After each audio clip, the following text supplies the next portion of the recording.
Hi there, thanks for joining me today.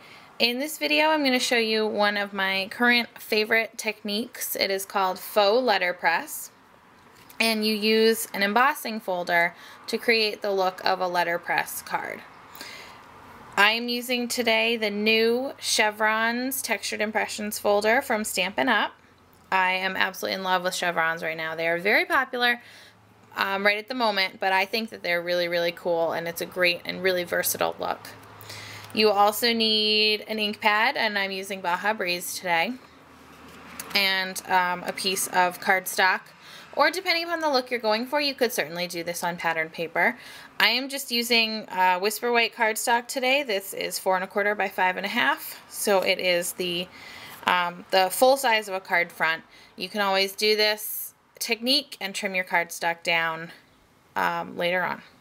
So let me show you how to do the technique. The first thing that you want to do with this technique is open up your embossing folder and take a look at the inside of it. To do the technique, you're actually going to be inking the inside of the embossing folder. So what happens is it presses the ink into the cardstock, which makes it look like letterpress. So on this particular folder, it doesn't really matter too much which side we ink up, but on some of them, you'll get a completely different look based on which side you ink. Typically, I will ink the front of the embossing folder. That's going to be here, the one with the Stampin' Up logo on the back side of it. So typically, I will ink up the front, but definitely play around with this technique and try inking both sides of your different folders, because if it's not a design that's on the same on the front and the back, depending upon which side you ink, it's going to press that ink into a different part of the folder. And sometimes if you ink the back, you'll actually have the white part of your cardstock will be pressed in, and the ink will end up on the raised portions of the embossed image, and that can be a really cool look as well. But for today, I'm going to ink the front side, which, like I said, is the side with the Stampin' Up logo on it. So all I'm going to do is just open up my ink pad and press and kind of swipe my ink all along the side of the embossing folder. Unless, you know, if you're just doing a card front or something, don't worry too much if you get a little bit on the wrong side, because it's going to be the back of your cardstock, and if you're sticking it onto your card, nobody will see. So now I've got this all inked up. I don't know if you can really see that on the camera, but there is ink on there, I promise. And I'm just going to really carefully take my cardstock, line it up where I want it, lay it down, and close the folder. And now I'm being really careful at this point, trying not to shift that cardstock around inside the folder. I'm going to pick this up, and I've just got a good hold on it here, and you can see there now the inking on the back. I'm using my Cuttlebug today because this is what I have. I don't have a Big Shot yet, but you can use a Big Shot, you can use a Cuttlebug, you can use your Vagabond, whatever you have.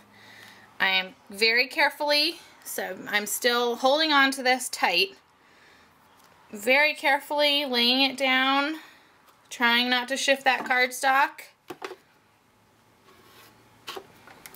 Put my plate over top of it. I'm still holding on as tight as I can. And I'm going to run this through my Cuttlebug. Then open up your folder and very carefully lift it off of the folder.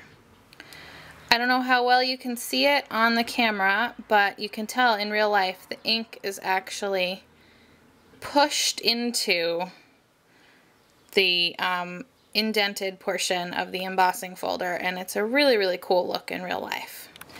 And your inked up embossing folder can just be run under the tap, and just you can dry it with paper towels and it'll be good as new. You can do this over and over and over again with lots of different colors of ink. Now let me show you a card project that I made using this technique.